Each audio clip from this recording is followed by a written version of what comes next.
Welcome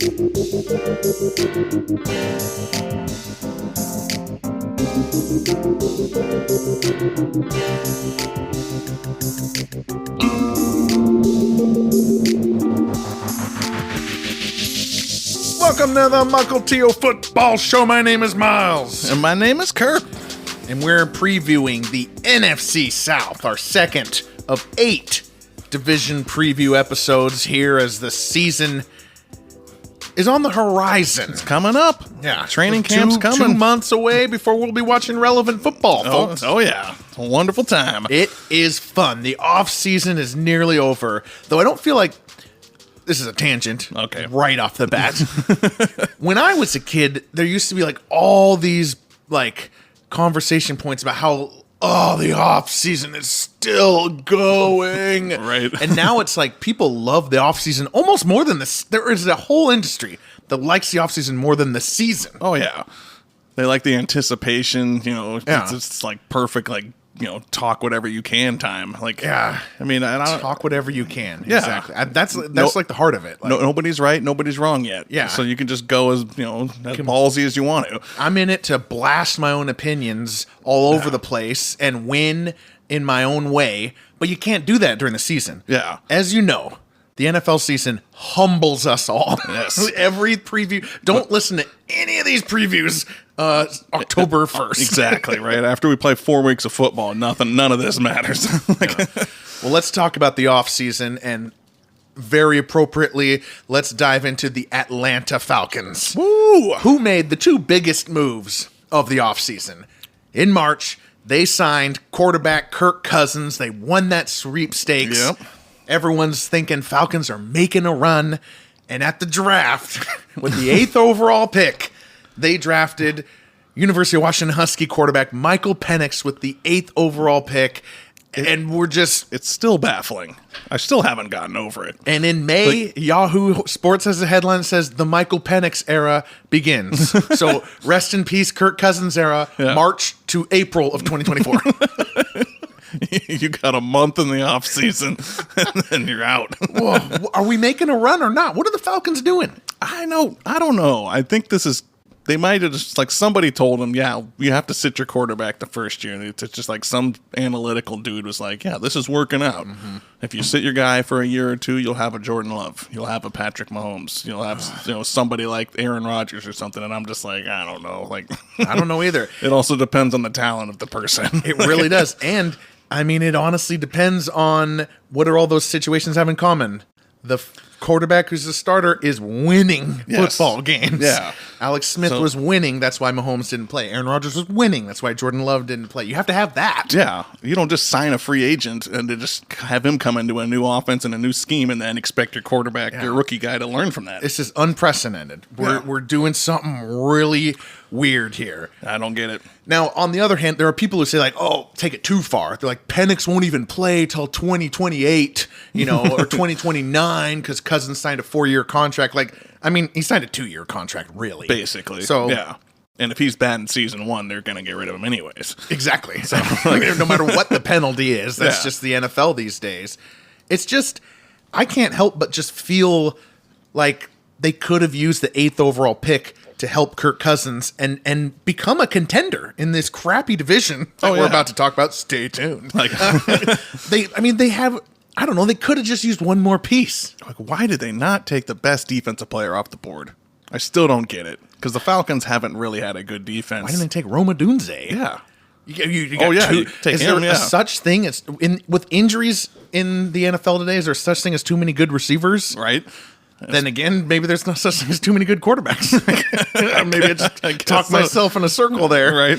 Like Penix will probably play this year. I mean, yeah. Cousins will get hurt somewhere. Usually the rookie quarterback always plays at some point in his first season. So I'm working this out in real time, folks. I I don't know what I feel. like, I don't know. They baffled me with it. So I'm just completely befuddled. Yeah.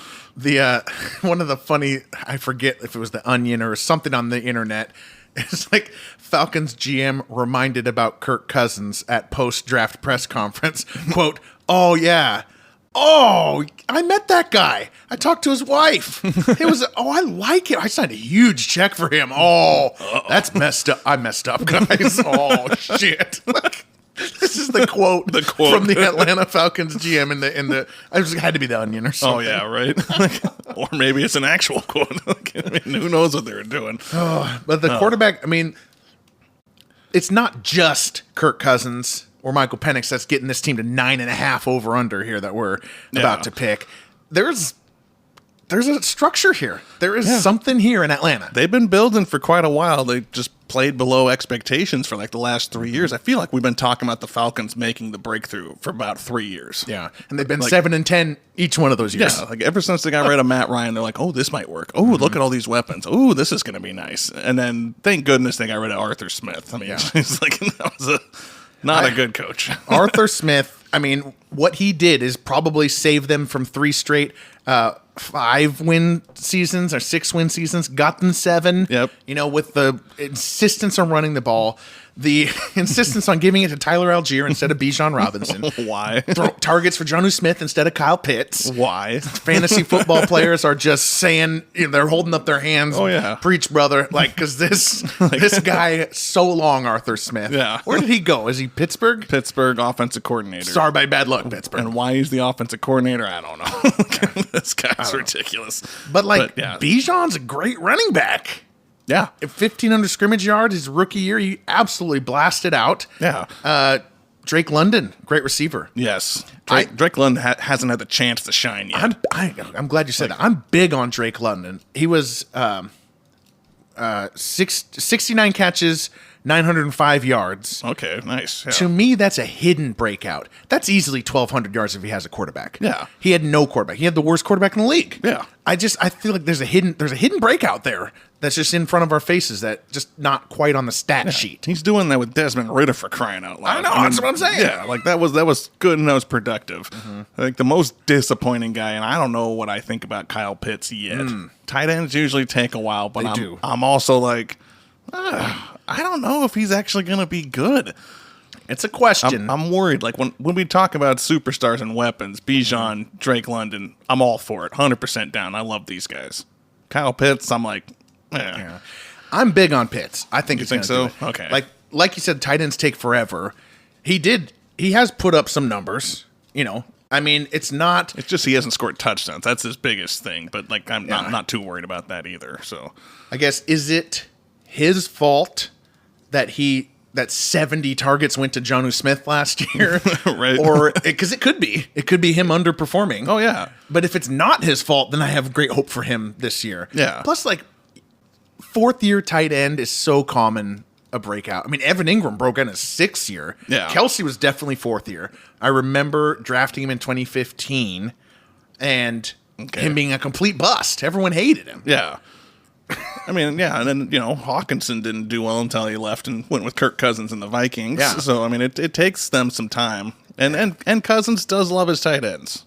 He's going to pepper them with some targets. So Kyle Pitts, this is the season where if you're going to be good, this is the year you have to like show me some signs. I'm feeling it. Okay. I've always liked Pitts, especially as a receiving option. They got Darnell Mooney, Rondale Moore, Ray-Mary McLeod. I don't know what I'm talking about at this point here. We're just talking about wide receiver fours, but Mooney was a good sign. Yeah, I liked that one because Mooney, if he had a quarterback, a reasonable offense in Chicago, he would have been more of a star. But he hasn't had his chance either, in my opinion. But him as a wide receiver too sounds fantastic to me. Like London's getting the pressure. Yeah. You got to worry about Pitts. Mooney's going to have a lot of one-on-one. It's all so hard to responsibly talk about any of that. Bijan, Drake, Kyle Pitts, Mooney, Cousins, Penix. Like, how the heck is this stuff all going to fit together? I have no idea. Yeah. It's a new offensive coordinator, Zach Robinson. He was with the Rams. Okay. So kind of similar. He has a lineage with Kirk Cousins. Zach Robinson was the quarterbacks coach under Kevin O'Connell with the Rams. Okay. Kevin O'Connell went to the Vikings to coach Cousins. So there's some synergy there, but you really just, I don't know what to expect out of Atlanta. It's really hard to predict because everything's kind of new. Thanks for tuning in. Yeah, like, and who's their coach now? I don't even remember. Like, he's the guy. Raheem Morris. Yeah, he gets no talk. Yeah. Like, he is the most underrated, like, not underrated, just the least talked about hiring of this season. Like, I know all the rest of the hires. I know him. This guy, like, just nobody really cares who he is. Well, when they didn't hire Belichick, that was the bigger headline over the offseason, which apparently Robert Kraft told Arthur Blank not to do it. Yeah. Raheem Morris, he was an interim head coach for the Falcons most recently. He was a head coach when he was super young. Tampa Bay Buccaneers, 09, 2011. The Josh Freeman days. Those were bad days, but I'm not going to hold that against Raheem here. That's too long ago. Yeah. That's too long ago. And he was young, but he made his way back. So I'm cool with that. Defensive coordinator for the Rams the last 3 years. You're right. I mean, I just looked that up. So I didn't even really know I knew he was a coach for the Bucs, but I didn't know where he had been the last 3 years. Yeah. So defensive mind, which is good. Yeah. Because that's what the Falcons have been missing for decades. They got a little better last year, but there's not a lot of depth there. They had AJ Terrell, good corner. Jesse Bates, good safety. But not much going on in the front seven. Yeah. I know. It's just kind of like it's a big blob of names. I don't know. I mean, it's hard to say, like I just said, lack of depth. I feel like I said that a few times about the AFC South teams. Yeah. But you never know who's gonna pick up. They've got a large blob of guys. Yeah, I mean, and he's got to make something work. I mean, D'Amico Ryans worked last year with a large blob of guys and made it work. So, I mean, like... They love a large blob of guys. But there's no real, like, standouts. Mm-hmm. I mean, they're in a weak division, but, like, just, like, they don't... There's nothing special about their defense. They could be the 10th best defense in the league, or they could be the 25th. And I feel like there's no... Like, I can't really pinpoint them anywhere. Yeah. So the over-under's 9.5. Yeah. And we can't pinpoint a damn thing here. I know. We're all ice skating here. For a team that, I mean, like, they're on par with, like, the Texans, right, as far as over-under here, like, which is shocking, that the fact that they have all pretty much new pieces here. Mm-hmm. You've brought in Kirk Cousins, who, by the way, how did Kirk Cousins become, like, just this beloved quarterback? Because I swear, like, a season ago, we're just like, oh, Kirk Cousins can't win the big game. Kirk Cousins is a bust of a quarterback. He lost to the Giants in that playoff game. Oh, he can't do it. He can't do it. And now he gets hurt in a season, and we're like, let's go, Kirk Cousins. I mean, it's the element of the unknown. Yeah. Last 2 years, he has gotten really hot near the end and not really had to have that playoff moment of complete bust. Yeah. It's all in our imagination for last year. Right. Like, he had a great, he was hot when he got hurt. It sucked that he got hurt. But he's always put up good numbers. I mean, I've always seen it. So, but I do know one thing about Kirk Cousins. What you expect him to do, he will not do it. He won't do it. You expect him to be good, he's bad. You expect him to be bad, he's good. Don't understand. Well, he is coming off that Achilles, too, so then yet another variable that we have. I'm going to... 9.5, I think that's a little high. Okay. I think I'm going under. I think I'm picking... I would rather be safe with 9. I think I can do that. It's just too chaotic. I got to stay under as well. I mean, the Achilles aside, we didn't even really believe in Penix, and although we're obviously idiots, that's clear. Yeah. But we are Washington Husky fans, and we don't believe in Penix. So I would take that with a little more salt than our opinions on some other guys. Yeah, we watched a lot of Husky games. Yeah. Didn't see anything I really was like, oh, he's a... I mean, I was saying 3rd round pick before the draft. So was I. And I mean, and only out of deference to his super duper senior season. If other quarterbacks got that season, they would have been great too. I mean, I just... that's a big thing for me. But. Yeah. I feel like, because what I was saying with the South about being the hunter and the hunted, it feels like the Falcons are the hunted, but they haven't earned anything to have that title. Mm-hmm. So they're just like this very hyped team that everybody hates. I'm not sure that they can live up to it. 9.5 is like inflated. People want to bet the fun storyline. I mean, like I said, 2 biggest headlines of the offseason, Cousins and Penix. Yeah. But yeah, I'm happy taking the under. If they go 9-8 and make the playoffs, you still win this bet. Yeah, right. So I'm on it. And nobody in this NFC South here has won more than 9 games for like the last 5 seasons. So it seems like you should go under on this one. But if Bijan goes off this year, they're going over. Yeah, that could happen. Because I can see Bijan just having a fantastic sophomore Become the next season. superstar. Yeah, right. I could see that too. Let's pivot to last year's actual NFC South champion, Tampa Bay Buccaneers. Yes. They won a playoff game. They beat the Philadelphia Eagles. They went to the divisional round and lost to the Lions. Almost had them too. Yeah, they almost had them. I love just the blur of history that sometimes comes. When someone looks back on this 4 years of the Tampa Bay Buccaneers to start the 2020s, they're going to think it was like so good. Yeah. They won the Super Bowl in 2020. They won the division the next 3 years. So they won the Super Bowl as a wild card. Then they won the division 2021, 2022, and 2023. They won 2 playoff games in there. Yeah. But it has not felt like that for the last 2 years. Right? The last year of the Brady Bucks and the first year of the Baker Bucks, I mean, they've been flirting with like being a bottom dweller team. That's what it's felt like. Oh yeah. But if you look at it, They're still winning divisions. Looks great. Yeah, right. You're like, man, this team was good. They were dominating the South. Yeah, But that's what it looks like. But they do not get that love. Yeah, it doesn't feel at like all. It. I mean, it feels fluky. It feels like the rest of the division dropped the ball, and the Bucks had the division title, and no other team could just even grab it from them. Yeah, and they had their chances, especially last year. But I mean, man, the thing about it to me is all falls on Baker. Mm-hmm. And for some reason, Baker has his best season, wins a playoff game, and everyone's off of Baker all of a sudden. This is Trevor Lawrence, and we're talking a like massive contract. Yeah, but we're talking Baker, and we're just like, oh, he's not that good. We ping pong as a national media. We ping pong on Baker Mayfield more than any other player. Yeah, I've never seen us go up and down so fast. He signed that contract. It's not a great contract, as you alluded to. Trevor Lawrence's contract is like a super duper. Yeah. Even the Buccaneers are kind of throwing some disrespect at Baker here. Right. I mean, at 2023, they signed him for 1 year, $4 million. Now he signs a 3-year, $100 million contract with $50 million guaranteed. However, this deal is actually a 1 year, $40 million deal because Tampa Bay can just opt out at the other $10 million and all the rest of it is only guaranteed if he's on the 2025 roster on the 5th league day. Oh yeah, this is the dumb, stupid. What does the word guaranteed mean? Guaranteed money. It's guaranteed if. Guaranteed if. Yeah, it's supposed to be guaranteed. I know. Like, come on. And the cap hits are not that bad for 2025. I mean, 33 million is bad, but we've seen teams take that. Yeah. 2026 is basically nothing. So this is another 1 year deal. A really, really good 1 year deal. The ride is not over for Baker Mayfield. I like Baker Mayfield. Yeah. He has grown on me.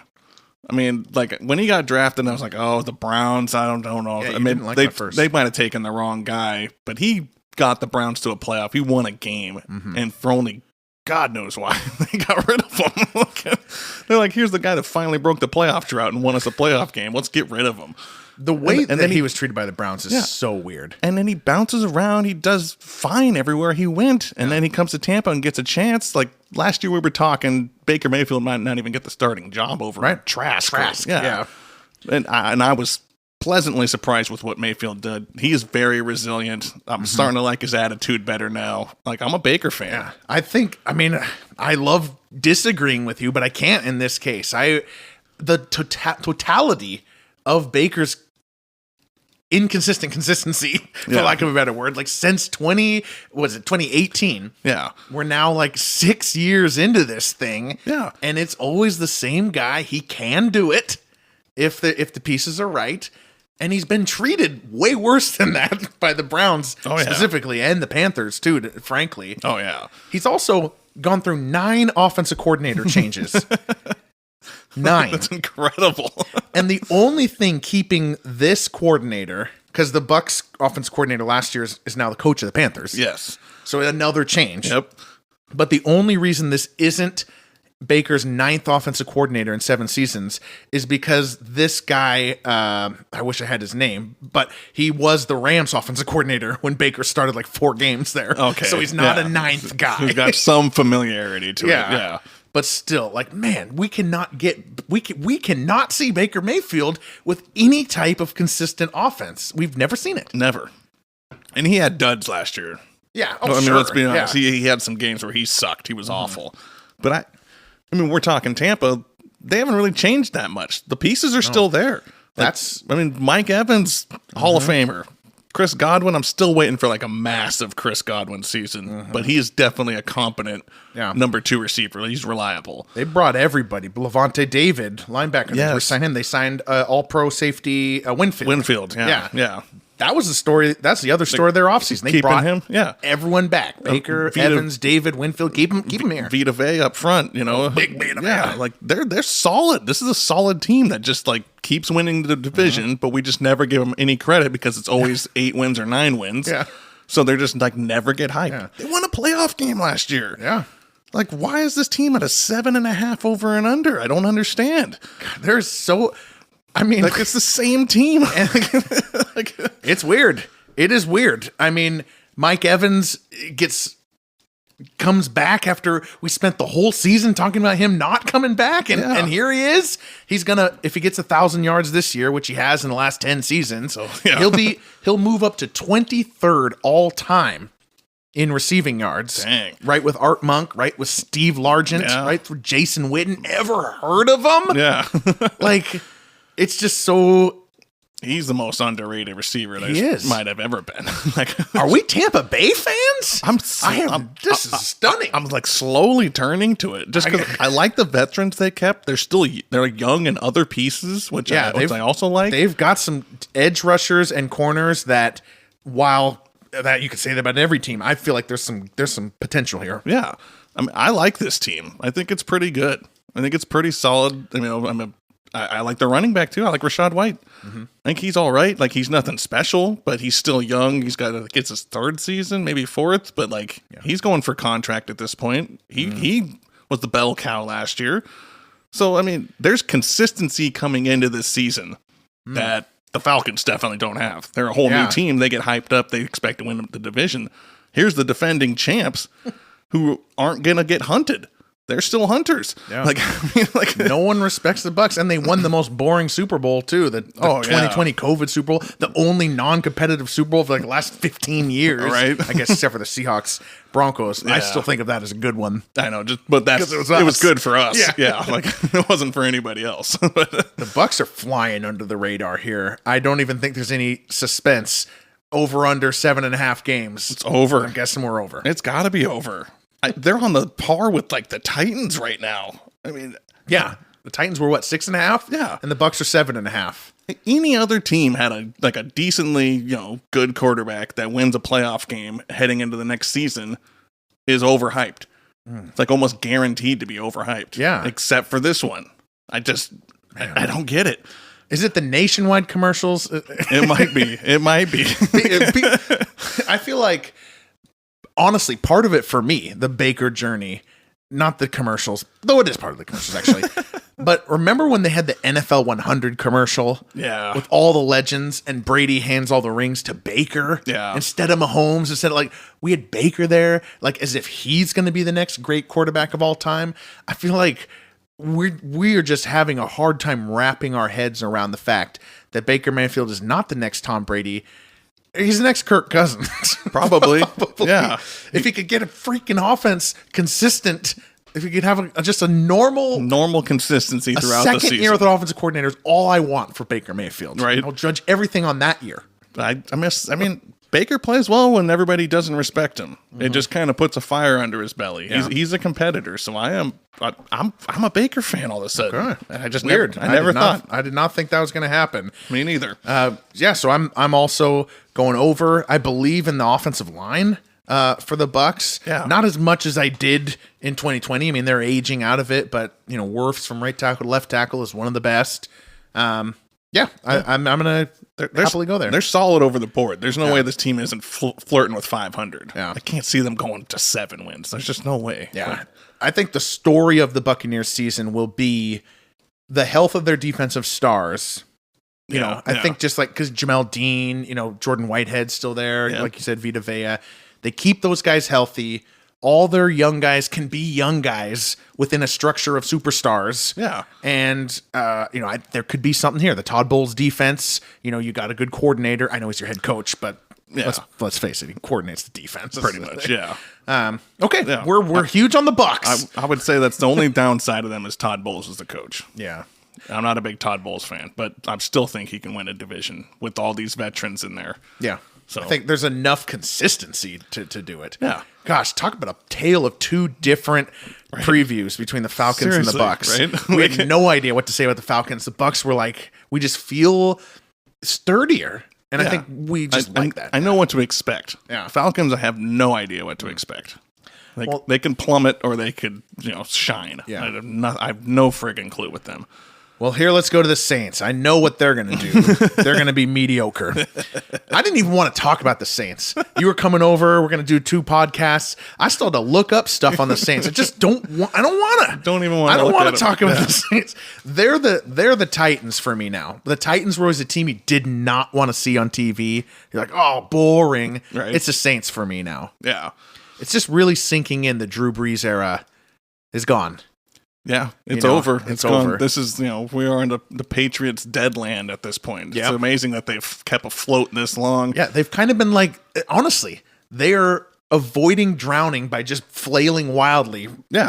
Jameis Winston, Andy Dalton, Derek Carr trying. Yeah, but they're going nowhere. So, there's no forward momentum. They're not headed to the island. It's like they're just like, there's just something about them. They should have fired their coach last year. Saints just let go, sink to the bottom. That's what you were for 40 years before Drew Brees. And rebuild is a back to that bottom. Rebuild is a crack. There's a ghost haunting the Mississippi River. I love it. But Dennis Allen's a joke. Let's just get into it. This guy's getting fired after the season, if not in the season. That's almost guaranteed from me. Horrible head coach, great defensive coordinator. Yeah, he's not a head coach. Yeah. And I just feel like the Saints have been in cap hell for like a decade, and they're finally starting to get the ramifications of that, but they refuse to just not try to compete. Yeah. They are just floating at 500, never really getting there because they just can't, because they just refuse to go to rebuild mode. They never do. They're just putting bandages on a severed arm, and they're like, you need to tourniquet that thing, man. You need to rebuild. And they've rebuilt in the way that was available to them, which is these milquetoast quarterbacks. Yep. They're holding on to this defense, which is good. I mean, the Dennis Allen Saints defense of the last 6-7 years, honestly, is one of the great runs. If they had pulled a late Breeze Super Bowl, we might be talking about this defense in much more revered terms. Oh, yeah. But Dennis Allen as a head coach, I completely agree. It's Jeff Fisher. It's just absolute mediocrity guaranteed. Yeah. And Derek Carr is here too. Talk about absolutely mediocrity guaranteed. Right. It's almost, it is already written. Derek Carr has had 2 playoff teams in 10 years, but it's everyone else's fault. Yeah. It's everyone else's fault. I know. I mean, I used to kind of like Derek Carr, but he's turning into just a jerk.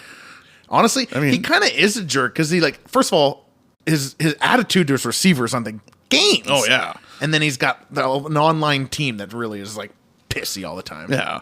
He's just not the leader you really want. Yeah. And and it's a shame. And then they're just getting old at other pieces. I mean, Alvin Kamara is getting old. Demario Davis is 35. He's been a great linebacker. Yeah. A few years. They did get Willie Gay from the Chiefs. Okay, so that's a nice little fit. Yeah, and they still got Lattimore. So I mean, their defense. Lattimore needs to step back up into superstar status. Yeah, the last couple of years, I feel like he knows that Dennis Allen sucks. He's just not getting there.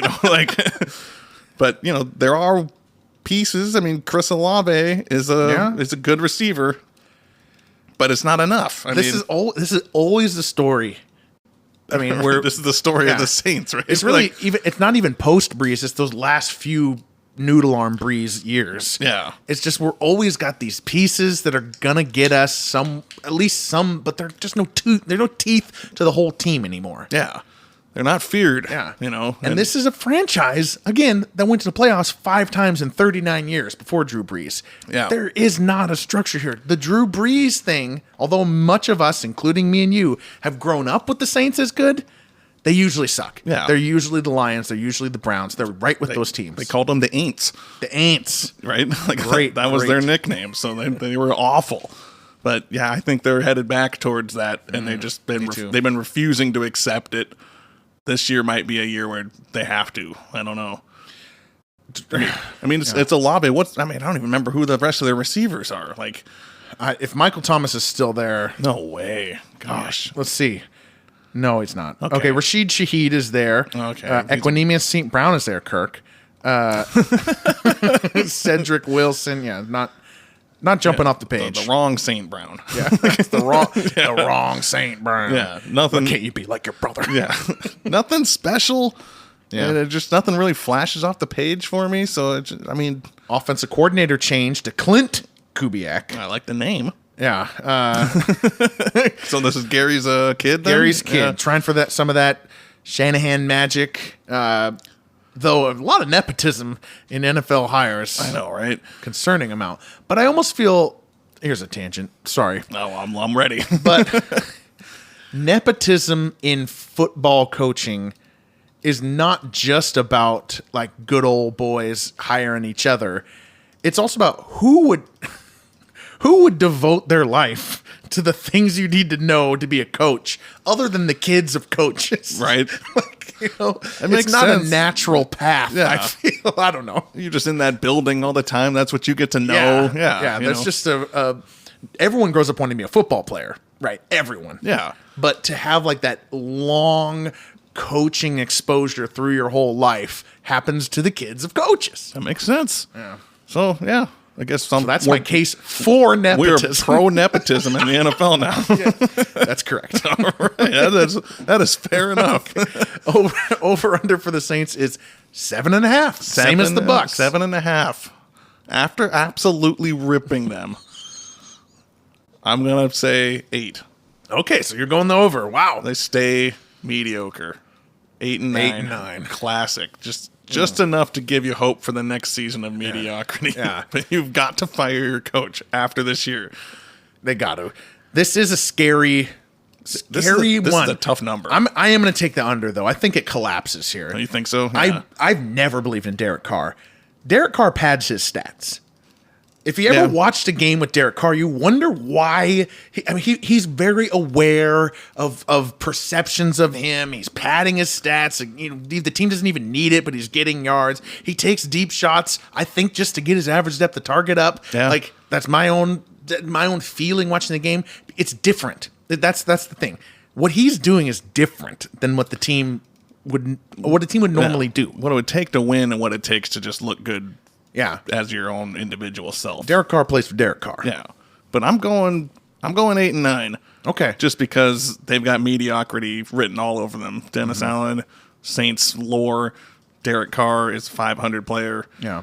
So and I still like Olave. I think he has kind of a good season. Derek Carr will boost his stats given it to Olave. So. Okay, I'm going to take the under. Yeah. My prediction is Derek Carr either gets hurt or has some sort of hissy fit separation from the team.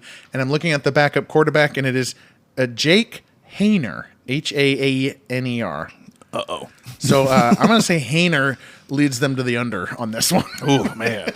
I might change my mind before the season. I'm just going to go 8 for now, but I can easily see this team falling off a cliff. Right before the season, just the day before or something, we should have a podcast of what we'd like to amend from our previews. Okay. That'd be a good. Gives me the option. Yeah. I might change my mind. Yeah. I benevolently give that to you. I just came in thinking Saints, 500 season as always. So, I don't know.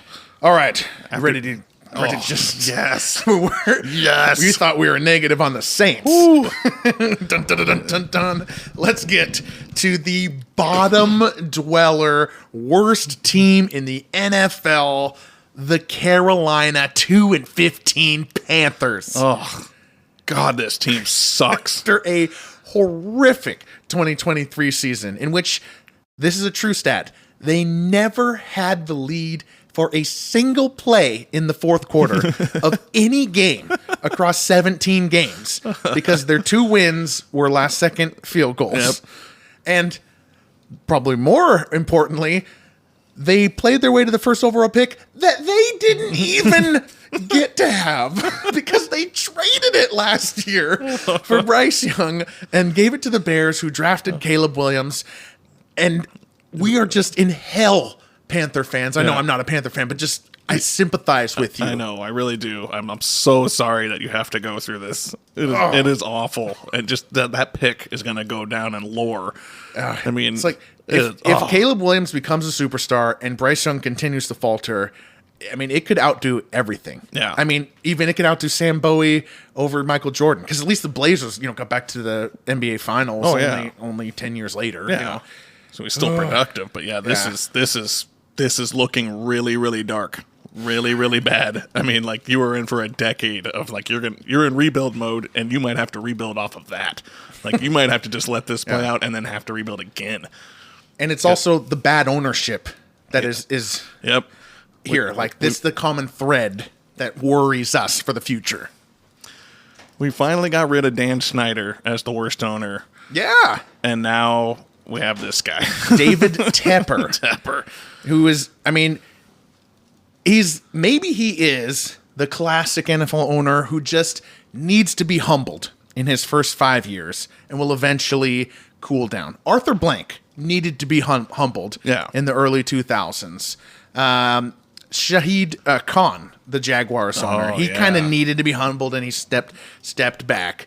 But he also could be a Daniel Snyder or a Robert Irsay of the former Baltimore Colts. He does. He could be a horrible. Yeah. He feels like a double down guy. Yeah. Like, I know I'm wrong, but I'm going to double down anyways. Well, he's a rich hedge fund manager who thinks he knows he's figured something out that everyone else hasn't. I know. Don't rewrite the game, dude. Like, and his PR could not be worse. I mean, we're talking about an owner of an NFL team. He's thrown a drink in a fan's face. Right. We don't know what the fan said. It was probably very bad, but as the owner, don't do that. Exactly, right? You're the owner of a team. Yeah. And then that draft story, when he stopped in at a restaurant in Carolina that had like, Tepper, don't make the picks, let the football people make the picks or whatever. Yeah. He stopped in there and you watch the security footage. He takes the hat off of that guy. Yeah. And it's like, I think the rest of it was fairly cordial, but that's a weird thing to do. Just think about that in your real life. Someone just walks up to you and just takes off your hat. Yeah. You'd be like, what the hell? What are you doing? Don't do that. Who are you? This is my hat. Yeah. He's acting like a punk. Yeah. And he's a friggin' NFL owner. Like, there's only 32 of them. These are like elite of the elite. Yeah. Like, and I feel like the NFL has kind of subtly punished Tepper by giving the Panthers no primetime games. Yeah. They're like, stop giving us bad PR. You have no primetime games, though they do play in Germany. No, poor Germany. What did Germany ever do to us? We're still punishing them. So, but no actual primetime game for the Panthers. I don't know, how bad is this going to get? This might be one of those legendary awful seasons.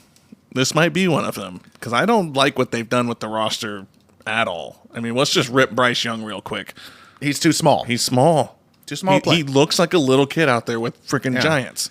He threw 11 touchdowns and 10 interceptions, and you'd think there's a lot of defenders of Bryce Young. It bugs me. Yeah.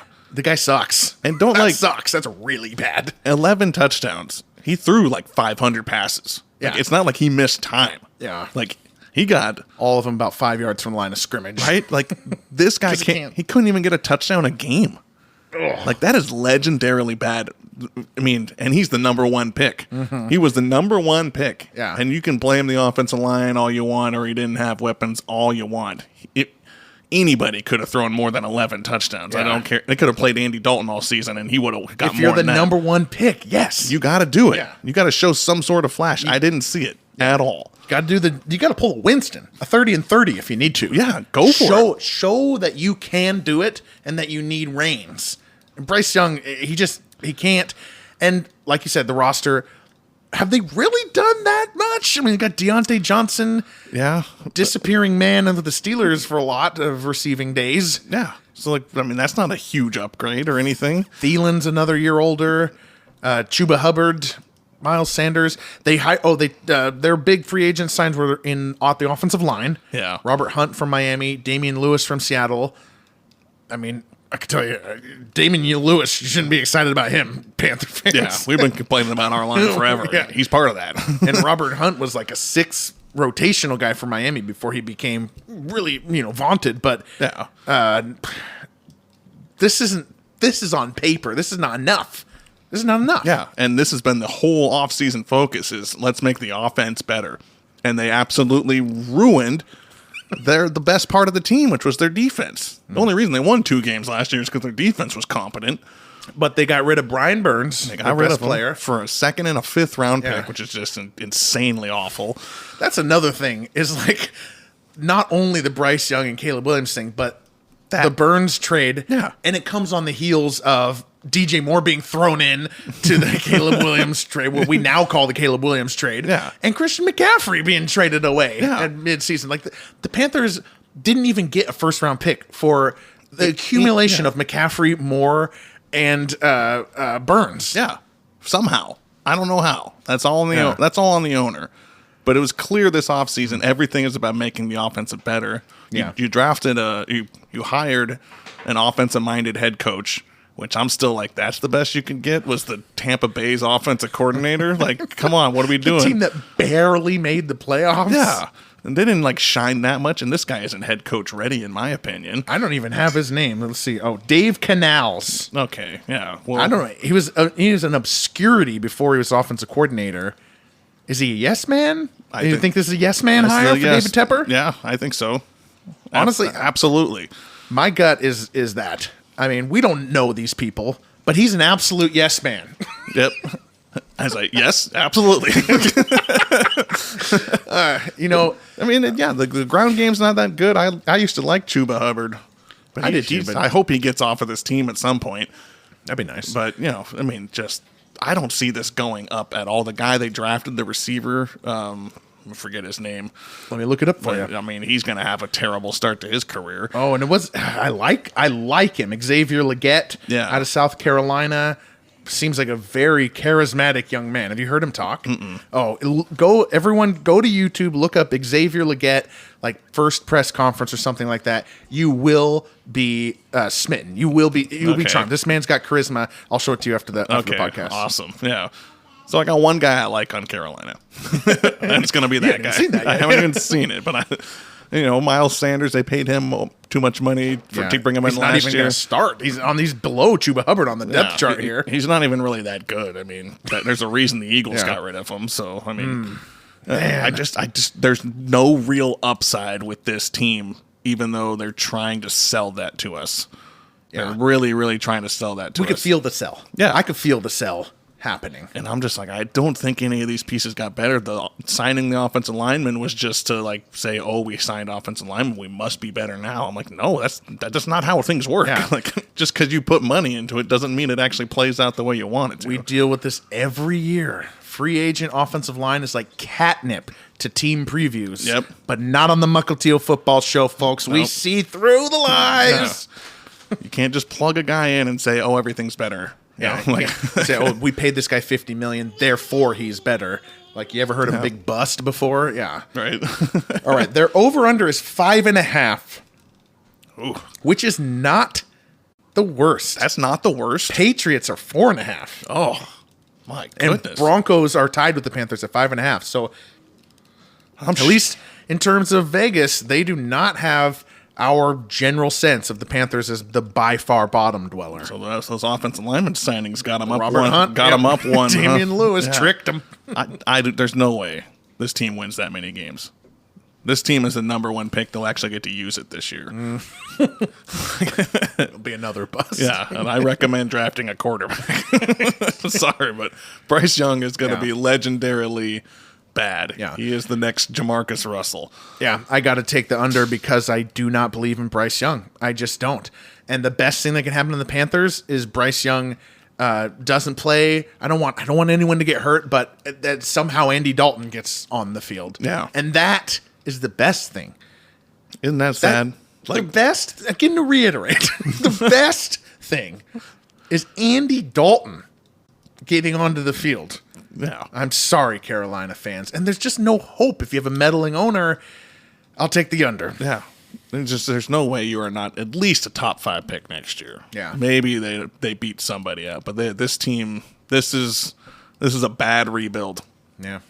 And I'm sorry you drafted the wrong quarterback. Impatience is the theme. Yeah. I mean, remember what the Panthers did before all this? We just talked about all the things, but remember they panicked and they signed Baker and they signed Darnold. Yep. And they're just doing weird stuff. They cut Newton and they hired him back. Yep. Like, there's been panic throughout the last 4 or 5 years. And they're not getting enough back for what they're giving away, like we just discussed. Mm-hmm. I mean, this is just bad ownership, bad GMs, like just. And you keep firing your coach every year. Like, Yeah. I mean, midway through the year, and hopefully, what's his name again? Shit. oh, is that Dave Canals. Canals Or yeah. Canales. Okay. Hopefully he's a very subtle yes man. There's an art to it. Yeah. You can't be too much of a yes man. He's going to keep his job if that's the case. Okay, I can see that. All right. It gets 2 years of terribleness. It'll be 2 years. the next Hugh Jackson. Yeah. All right. Who's winning the NFC South? Man, oh man. This is a tough one. You think between Falcons and Bucks, or do you throw the Saints in there as a possibility? I'm not putting the Bucks to win the division. Okay. No. But yeah, it's between Falcons and Bucks. And yeah, I mean, like, Then Falcons? oh man. Or did you mean Saints when you first said that? You said you're not putting the Bucks to win the division. Not putting the Saints. Okay, yeah. Okay, so you're Saint- not putting the Saints between Falcons and Bucks. It's between the Falcons and Bucks. Okay. I think most people would agree with that. There's probably a few like people from New Orleans who think they can win. Oh, yeah. Well, you got to have the homers. Yeah. I mean, I guess I was skeptical of the Falcons, so I think I'm going to go Bucks.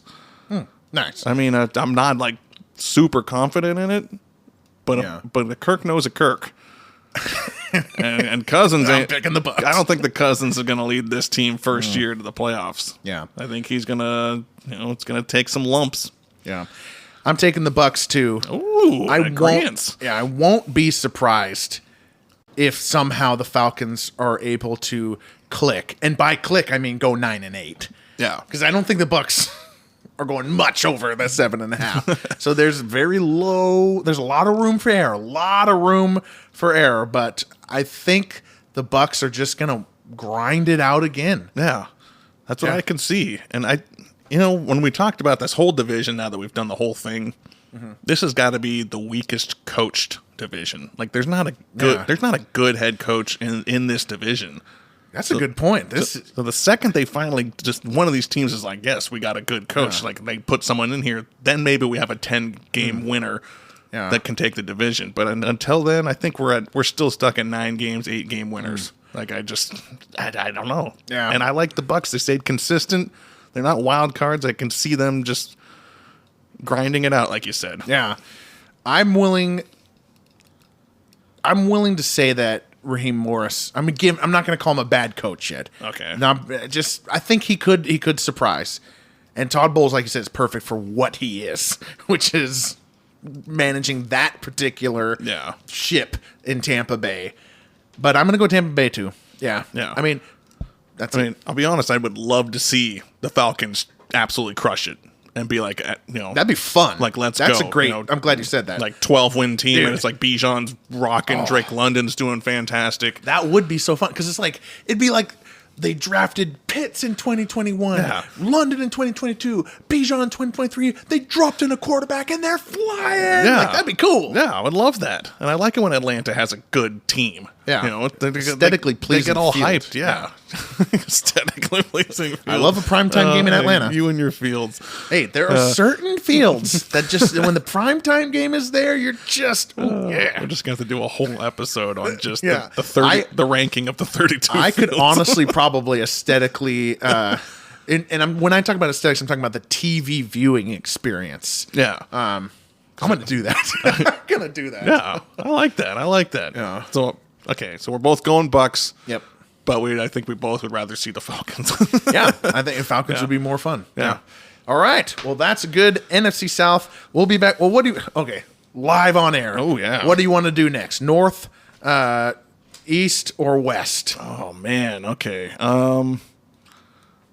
I feel like, let's just keep going from worst divisions to best. Okay. So let's go East next. Okay. I think East is a little less than the North and the West. Yeah. I think West is probably the most fun to talk about. Yeah. I don't know. Okay. We'll do East next. And then we'll decide between North and West At the end of the next one. Yeah. Okay. All right. We'll be back with the AFC East. All right.